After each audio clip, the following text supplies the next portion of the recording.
नमस्कार दोस्तों, bank Nifty की वीकली एनालिसिस वीडियो में आप सभी का बहुत बहुत स्वागत है। दोस्तों बात करूं मैं वीकली क्लोजिंग की, वो हमारी हुई है 40,323 पर। बहुत ही बेहतरीन क्लोजिंग रही है बैंक निफ्टी की, 40,300 के ऊपर हुई है। ओवरऑल देखा जाए 40,000 का जो हमारा टारगेट था इस मंथ का, वो कब का हिट हो चुका, उसके बाद भी 2-3 सेशन निकल चुके हैं। तो अब इसके आगे क्या करना है, देखिए जैसे ही 2-3 दिन का इस वीक के स्टार्ट में जो हमारा लास्ट किया, थोड़ा बहुत कंसोलिडेशन मार्केट ने किया 500 पॉइंट की रेंज में, उसमें फिर से काफ़ी लोग बेरिश हो गए, सबने अपनी पोजीशंस काट दी, ऐसा सुनने में आया। मतलब फिर से वही वीकनेस का दौर स्टार्ट हो गया था 2-3 सेशन अगर मार्केट ऊपर नहीं गई तो। लेकिन मैंने अपने किसी भी वीडियो में या कहीं पे भी अपना व्यू बेरिश की तरफ नहीं दिया था। मैंने कहा था मेरा ओवरऑल जो अभी तक व्यू है वो बुलिश ही रहेगा। सपोर्ट रेजिस्टेंस मैंने मेंशन कर दिए थे, ठीक है। तो अब मैं बात करता हूँ आगे की, उससे पहले हम जान लेते हैं थोड़ा सा डेटा पॉइंट्स। 2697 करोड़ की सेलिंग है एफआईआईज की कैश मार्केट में, 1029 करोड़ की बाइंग है डीआईआईज की कैश मार्केट में। देखिए एफआईआईज ने सेलिंग की है पिछले 2-4 दिन से, तो अच्छी खासी सेलिंग कर रहे हैं कैश मार्केट में। लेकिन डीआईआईज कल थोड़ा कम बाय किया था, आज भी ठीक ठाक बाय किया है, ठीक है। इंडेक्स फ्यूचर्स में सेलिंग दिखा रहा है 610 करोड़ की, इंडेक्स ऑप्शंस में 900 करोड़ की सेलिंग दिखा रहा है, और स्टॉक फ्यूचर्स में 1087 करोड़ की सेलिंग दिखा रहा है। देखिए ओवरऑल अगर मैं डेटा लूँ तो हाँ, स्टॉक्स में इन्होंने पोजीशंस कम की है एफआईआईज ने। अब वो ये नहीं है कि कोई नए शॉर्ट्स बन रहे हैं या कुछ है, थोड़े बहुत बने हैं ऐसी बात नहीं, लेकिन ओवरऑल देखा जाए तो एफआईआईज ने अपनी प्रॉफिट बुकिंग स्टार्ट कर दी है, लेकिन डीआईआईज ने अभी स्टार्ट नहीं की है, जहाँ तक देख के अभी तक डेटा को लग रहा है। डीआईआईज अभी भी मार्केट पे बुलिश है, एफआईआईज भी बुलिश है, ओवरऑल वो अच्छे से बुलिश है, लेकिन उन्होंने थोड़ा सा अपने पोजीशंस को स्क्वेयर अप करना स्टार्ट कर दिया है। इंडेक्स फ्यूचर्स में अभी भी बहुत ज़्यादा ओपन है, कोई उन्होंने नए शॉर्ट्स नहीं बनाए जो आज की सेलिंग दिख रही है उसमें, लेकिन इंडेक्स ऑप्शंस में उन्होंने थोड़े बहुत कॉल राइट किए हैं, लेकिन वो ओवरऑल अगर देखा जाए तो मार्केट पे एफआईआईज भी बुलिश हैं और डीआईआईज भी मार्केट पे बुलिश हैं अभी तक डेटा पॉइंट्स के अकॉर्डिंग, ठीक है। अब मैं बात करूं सपोर्ट एंड रेजिस्टेंस की।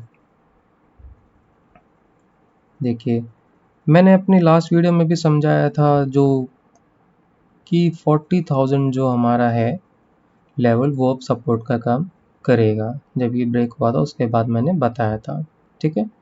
ये मेरा इंट्राडे टारगेट था।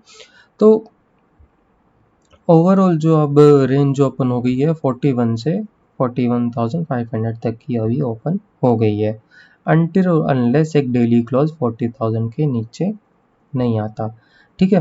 40,000 के नीचे जिस दिन बैंक निफ्टी ने डेली क्लोज दे दिया, किसी भी तरह के लॉन्ग्स मार्केट में मत रखिएगा, क्योंकि जो ओवरऑल जो हमारा सपोर्ट है लॉन्गर टाइम फ्रेम पे वो हमारा 38,000 के अराउंड है।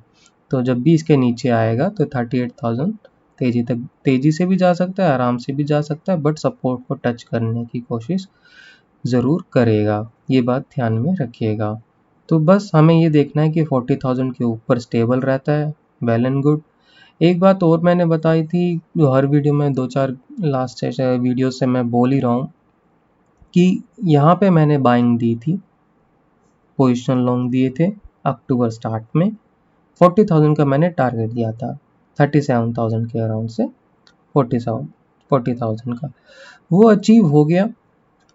जिसकी भी अक्टूबर के लॉन्ग से अच्छा प्रॉफिट किया, बुक करके बाहर हो जाइए, अच्छा मौका मिल रहा है, और लालच मत करना, चाहे 42,000 जाए चाहे 44,000 जाए, ठीक है।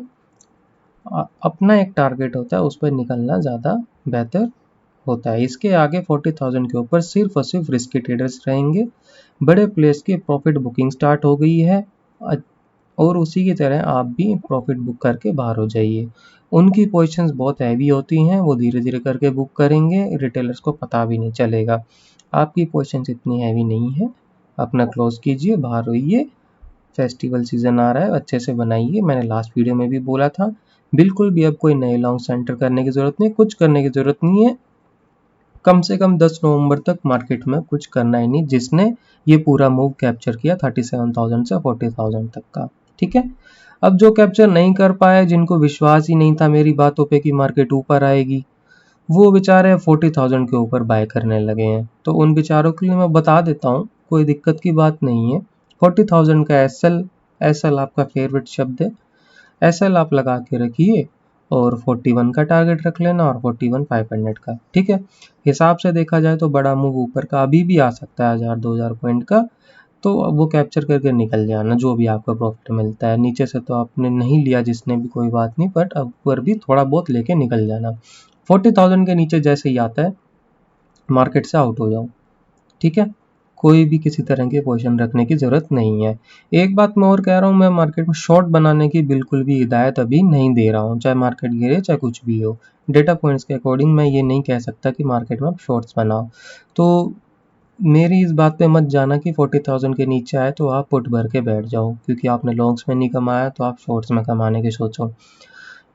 देखिए, लॉन्ग्स में नहीं कमाया आपकी गलती, शॉर्ट्स में कमाने की सोचोगे और कमाने लगोगे, ठीक है, अगर कमा लिया अच्छी बात है, लेकिन मैं हिदायत नहीं दूंगा।